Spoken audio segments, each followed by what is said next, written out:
Hello and welcome to another video. My name is Ben and I'm a self-taught web developer who went from zero to paid full stack in 8 months via the Odin project. And in today's video, I wanted to talk about that first 6 months on the job. What's it like? Thanks for the question from one of my subscribers. It's a good question. And if you do like this kind of content, please do like and subscribe so that you see notifications for other videos in the future. Okay, back to today's topic. What is that first 6 months like on the job? Well, in short, at least for me, in my experience, it is quite tough. It's very tough. So if you're familiar with my story, I'm a career switcher. I did a decade in another career. It was technical, but nothing to do with web development or software engineering at all. And I learned software development through the Odin project with the express goal of getting a job as a web developer at the end of it. So when you're transitioning careers, or if you're from the outside and you have no experience in web development, it's very daunting to take on that task with the idea of breaking into a career because, well, at the start of it, you know nothing. And incrementally, day by day, you start to build little bricks up of knowledge, that are building you into this web developer that you will become. But every day, that little brick of knowledge doesn't seem like very much. And when you start to think about applying for jobs, am I good enough, is the question that's going to be in your mind. Am I going to be able to do this stuff? And then once you enter into a company, if you're that fortunate to get a job, or even with the technical interviews, you'll feel this as well. You'll be stuck, you'll be paused, you'll be frozen because you'll feel like, oh, I have no idea how I'm going to solve this problem. And you start to get all these seeds of doubt, the imposter syndrome kicks in. And I'd say that imposter syndrome is probably a prevalent feeling for most people, at least in the first few months. It really was for me. I'd say it took me about 4 months at my first job to start feeling like, okay, I can be a productive member of the team in this company. My first job was as an intern at FreshBooks. And being an intern, it does take a lot of the heat off of you. I think going into your first job as a software engineer, if you go in as a junior, the expectations will be, that you're not going to be as productive as quickly, which is nice. But as an intern, I even felt more relaxed that, okay, I'm an intern. What can they really expect from me as an intern? It's my first job in web development. Surely they're not expecting me to be some whiz that's productive on day one. And generally, if you're entering a good company with a good culture and a framework for you to learn and grow, that will be true. You won't have to be productive right away. They will give you some grace time to just settle in, get warmed up, understand your way around the code base, understand the product, understand the workflows, develop relationships with your team. All of these things are really important in order for you to become a more productive member of the team. So hopefully you will experience that too.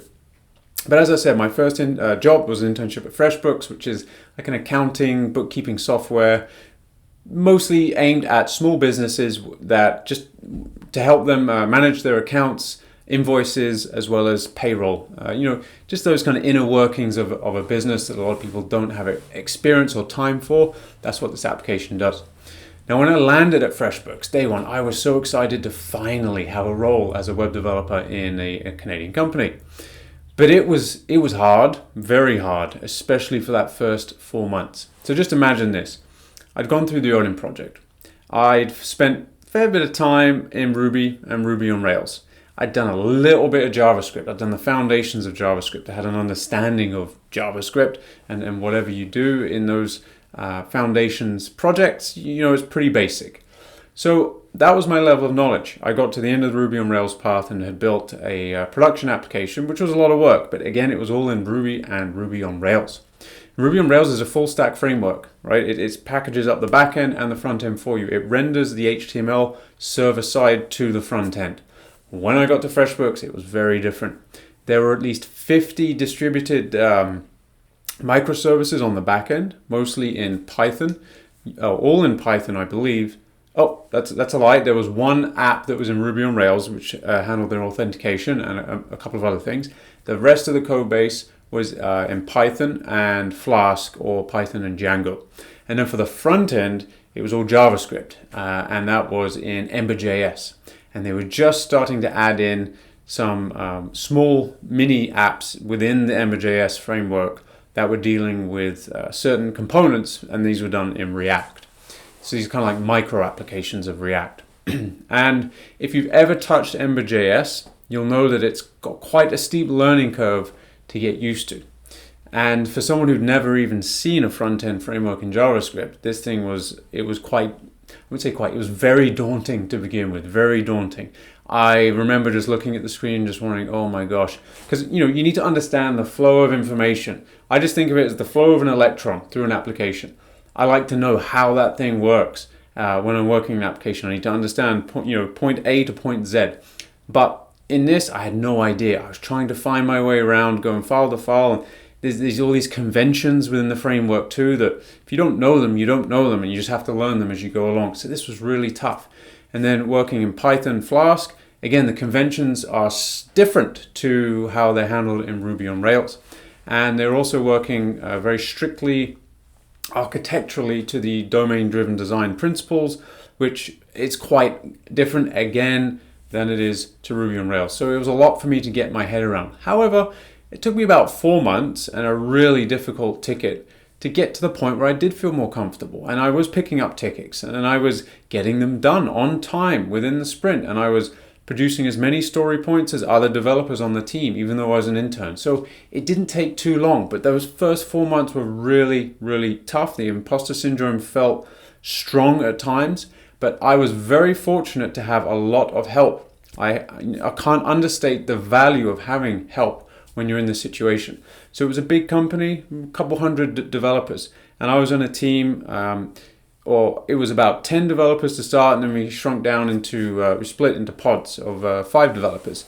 But I was lucky enough to have a senior developer who was very helpful when I could get in touch with him, and would always take his time to kind of walk me through stuff and explain things to me. And I had a couple other senior developers who I would ask questions to now and then to get help from as well. So I always had someone who I could, if I got blocked, they would help me get unblocked. And that is so important in your learning and just helping you maintain your confidence, okay?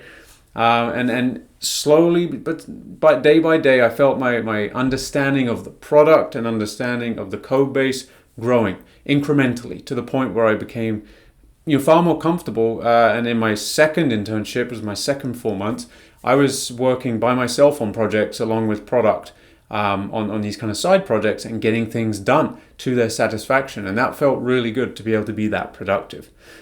But I will say that first 4 months, there was one particular ticket that I had, and you'll probably have the same thing. There's going to be that one ticket that's just going to define your existence as a fresh developer. And for me, it was a fairly straightforward ticket in theory. It was just to remove a beta flag around a new feature that was now being rolled out to 100% of all users. So usually all that requires is removal of some conditional logic just to expose that new code to everybody. However, the whole test suite had not been written to capture the expectations of the version 2 or this new code. So I started removing all these flags, and all these tests started failing. And it turns out that I had to basically rewrite the entire test suite for this entire new integration for many different applications. And I think it was hundreds of tests were failing. And so it was tough. It really forced me to understand what was going on across the entire application, both front end and back end, to figure out how am I going to get these tests to pass. And I also had to change and fix some production code because I found bugs along the way. So it was a really tough ticket. It was something that really should have been broken down into multiple tickets and done by at least a mid-level to senior developer. Or at least someone with a lot of experience in the application, because it was spread out across so many different parts of the application. That was my first ticket as an intern, so you can imagine it was hard. And I remember having nightmares at night. Not nightmares, but I would be anxious, and I'd be having these kind of weird dreams where all I would see is the red in the terminal of the failed tests. That's all I was seeing, was just, and I'm trying again, and I'm just seeing red. It was really tough at that point, and there were times where I felt like giving up, but you don't. You just keep pushing on, and that's one of the core values that you must have as a developer, is someone who just keeps going. No matter how challenging it is, you will find the solution, but you just have to keep going. So that was my first 4 months at FreshBooks, and it was tough, but boy, am I glad that I had that experience.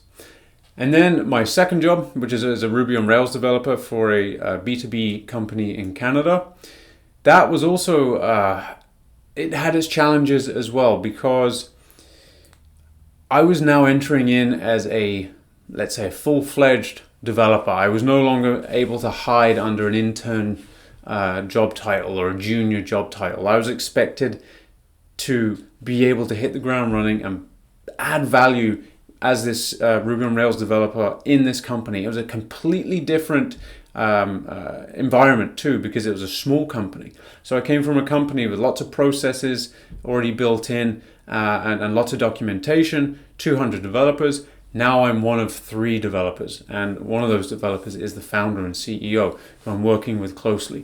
So that was completely different, and this is more typical of Ruby on Rails based companies where they will have fewer developers. That's just kind of a side effect of the tech stack of Ruby on Rails, and it's a good one in my mind, but it was tough. There was nowhere to hide. However, I was far more comfortable in Ruby on Rails. I could find my way around the application much easier than I did at FreshBooks. It's just a monolith application. So all the code lives right there. It's just figuring out, okay, how does this work? How is this particular application structured in its architecture? How are we doing things here? It's figuring that out. And I would say this, again, I'd say it took about 4 or 5 months to really feel comfortable. And now I can just go into the application. If I need to do something, I know where it is. I know where it's going to be. I know how we write things and structure things or architect things within this application now. I've done it enough times. I've seen it enough times. There are areas that still would cause me some problems or more troubleshooting if I enter into them because they're new to me. But in general, it's kind of like getting closer to that 80-20 where I know enough that of the code base where I can do 80% of the things without too much strain or stress.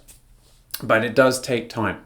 And in terms of the work-life balance in those first, let's say 6 months, and it could be different for you. It really depends on how quickly you learn, the support you get from the team around you, and the complexity of what you're working on as well. All these factors will be involved in how confident you will feel over time and how quickly you will feel like you're becoming productive and can relax a little bit.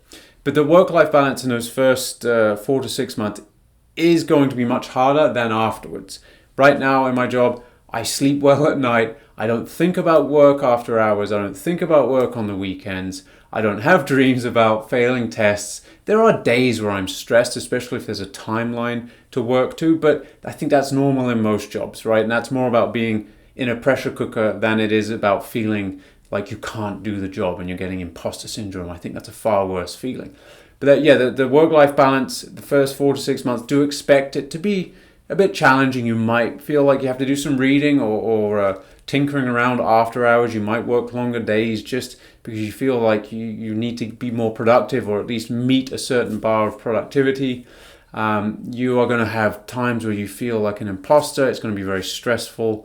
But do know that if you push forward and you just maintain that same integrity that you had as a self-taught developer, someone who is always going to keep pushing forward to find a solution, you will eventually get to that point where you'll know and understand, have enough experience in that code base where things will become much less stressful. I still can't say that they're easy because you're always problem solving challenging problems, but the fear of not being able to do it, not being good enough, will wash away, and you will now feel like, no, I'm a developer, I can do this, I just need to sit down, think about this problem and work my way through it. Okay, this video might be getting a little long, so I don't want to ramble on too long, but do expect those first 4 to 6 months in your new role to be far more challenging than what follows. And once you do get past that hump, well, it just opens up and it is great. I love my work, I love what I do, I really enjoy my work-life balance, and it's well worth the sacrifice in the beginning, in my opinion. Anyway, what do you think? I'm curious to see what your thoughts are. If you are a professional developer, how was your first 4 to 6 months? Or if you're looking for your first job, are you worried about that imposter syndrome? Is it something that keeps you up at night or makes you apprehensive? And I think it's completely understandable if it does. Okay, we'll catch you on the next one. Have a good one. Bye-bye.